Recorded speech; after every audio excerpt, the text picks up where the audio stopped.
आपका स्वागत है हमारे चैनल यूट्यूब जॉकी में।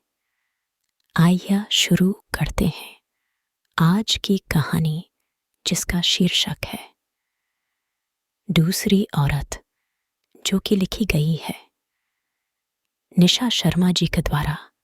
जून की चिलचिलाती गर्मी में पैसिफिक मॉल के बाहर खड़ी सुमेधा मन ही मन सोच रही थी कि काश उसने ड्राइव करना सीख लिया होता तो आज उसे भरी दोपहरी में बाहर खड़े होकर यूं ओला कैब का इंतजार नहीं करना पड़ता।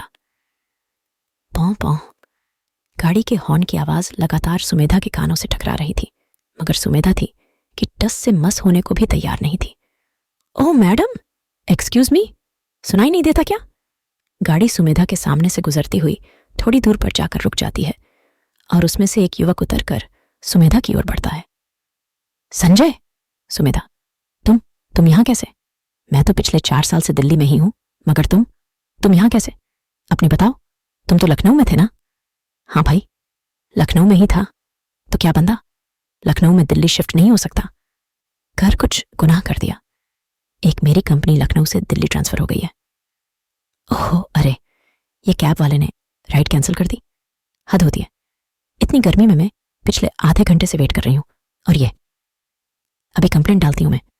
इसकी छोड़ो ना यार, क्यों किसी गरीब का? चलो, मैं तुम्हें घर छोड़ देता है। बताओ कहां जाना है? हाँ, छोड़ने की जो तुम्हारी पुरानी आदत है।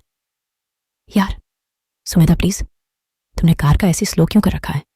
हाँ, वो मुझे एलर्जी है ना। हाँ, मुझे पता है। फिर पूछा क्यों? बस ऐसे ही। तुम्हारे में ऐसे ही वाली आदत बदली नहीं ना? मेरा तो कुछ भी नहीं बदला, बस। कहते कहते सुमेधा ने अपने आप को रोक लिया। अच्छा, अब बताओ कहाँ रहती हो तुम? क्या फर्क पड़ता है? मतलब कि मुझे अभी कहीं और भी जाना है तो तुम चाहो तो मुझे वहां ड्रॉप कर सकते हो। तो मैंने ये लो लोकेशन सेट कर दी है। अपने फोन में कहते हुए सुमेधा ने अपना फोन संजय की ओर बढ़ा दिया। फोन सुमेधा के हाथों से लेते वक्त संजय की अंगुतियां सुमेधा की अंगुलियों से छू गई।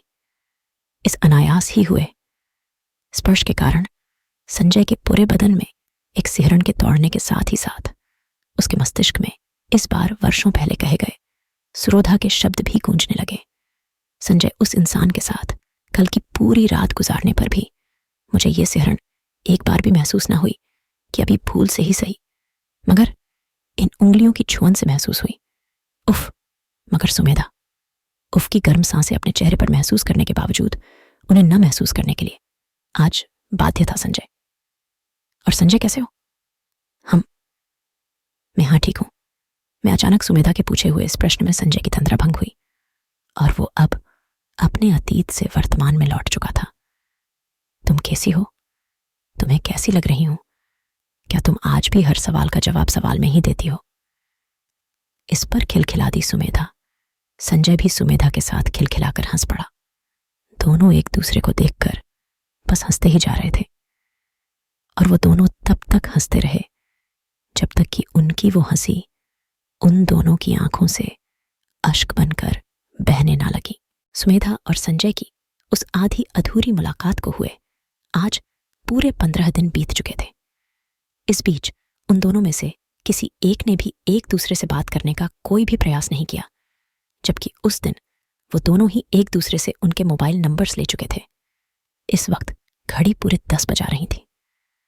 सुमेधा का पति सुकेत बस अभी अभी ऑफिस के लिए निकला ही था, जबकि उसका 3 साल का बेटा मयंक सुबह 9 बजे ही अपने प्ले स्कूल जा चुका था, जिसे खुद सुमेधा भागते दौड़ते हुए छोड़कर आई थी।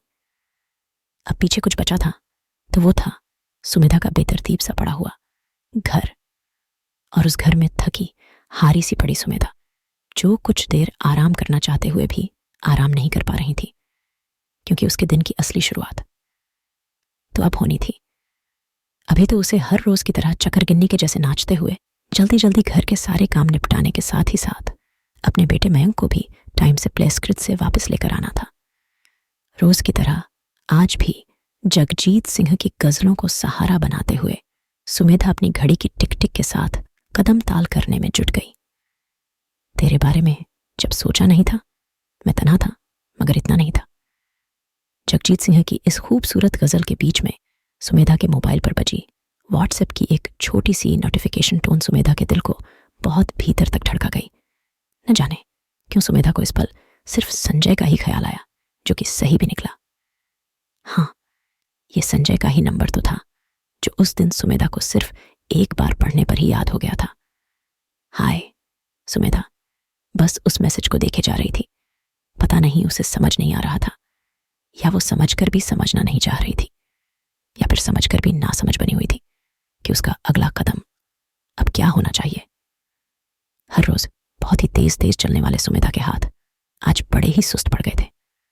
संजय अभी भी व्हाट्सएप पर ऑनलाइन था, मगर जगजीत सिंह की गजल अब बदल चुकी थी। उस मोड़ से शुरू करें, फिर से ये जिंदगी, हर शय जहां हसीन थी, हम तुम थे अजनबी। इस बार जगजीत सिंह जी के साथ साथ चित्रा सिंह जी की फीमेल वॉइस भी शामिल थी। सुमेधा का दिल जोर जोर से धड़क रहा था।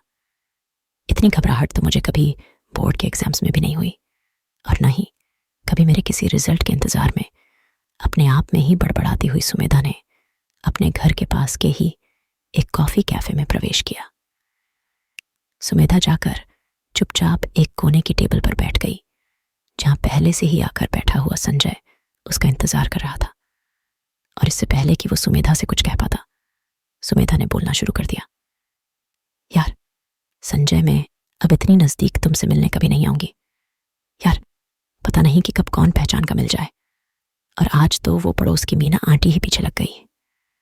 पता है, फिर मैंने बड़ी ही मुश्किल से उनसे पीछा छुड़ाया। उफ, कमाल लग रही हो, तुम्हारे ऊपर ब्लैक कलर बहुत जचता है, तुम्हारा ये गोरा गोरा बदन। बस बस मुझे शर्म आ रही है। अगर तुमने और कुछ भी कहा तो मैं यहां से चली जाऊंगी। शर्माकर सुमेधा ने अपनी पलकें झुकाते हुए संजय से कहा, जान, पिछले 4 महीनों से हमारी बात हो रही है, और बड़ी मुश्किल से आज तुम मुझसे यहां आकर मिलने को राजी हुई हो, और अब कहती हो कि चली जाओगी। भला ऐसे कैसे चली जाओगी? हम जाने देंगे तब जाओगी ना? संजय की इस बात पर सिहर उठी। Sumedha, sir on order please. Waiter के आने पर भी जब संजय ने सुमेधा का हाथ नहीं छोड़ा, तो सुमेधा ने उसे घूरकर इशारा किया, जिस पर संजय ने सुमेधा का हाथ छोड़कर अपने सामने टेबल पर रखा हुआ मेन्यू उठा लिया और अपने और सुमेधा के लिए कॉफी ऑन ऑर्डर करने लगा। अब संजय और सुमेधा की मुलाकातें अक्सर होने लगी थीं, कभी कॉफी शॉप में तो कभी मॉल में तो कभी किसी पार्क या मार्केट में। आज सुबह से ही मौसम बहुत खराब था। एक तो जनवरी की भरी सर्दी, और उस पर रात भर हुई झमाझम बारिश, मगर इतने खराब मौसम में भी संजय ने सुमेधा से मिलने की जिद पकड़ रखी थी। दरअसल अगले महीने सुमेधा का जन्मदिन था, मगर संजय को आज रात ही अपनी कंपनी के काम से पूरे 20 दिनों के लिए विदेश जाना था, और इसीलिए वो आज सुमेधा के साथ उसका बर्थडे सेलिब्रेट करना चाहता था। इधर सुमेधा का पति सुकेत ऑफिस न जाने का मूड बना रहा था, और आज सुमेधा का बेटा मयंक भी अपने प्ले स्कूल नहीं जा पाया था। इस ऊहापोह की स्थिति के बीच सुमेधा पता नहीं कैसे जाएगी मिलने संजय से, मगर हाँ, ये बात तो तय है कि वो जाएगी जरूर, क्योंकि वैसे भी अब बहुत लंबी जुदाई का सामना करने वाले थे वो दोनों, और वो भी मिलने के बाद से आज पहली बार। चलिए तो हम सब भी करते हैं, सुमेधा और संजय के साथ बारिश के थमने का इंतजार करेंगे ना? आप भी मेरे साथ है ना?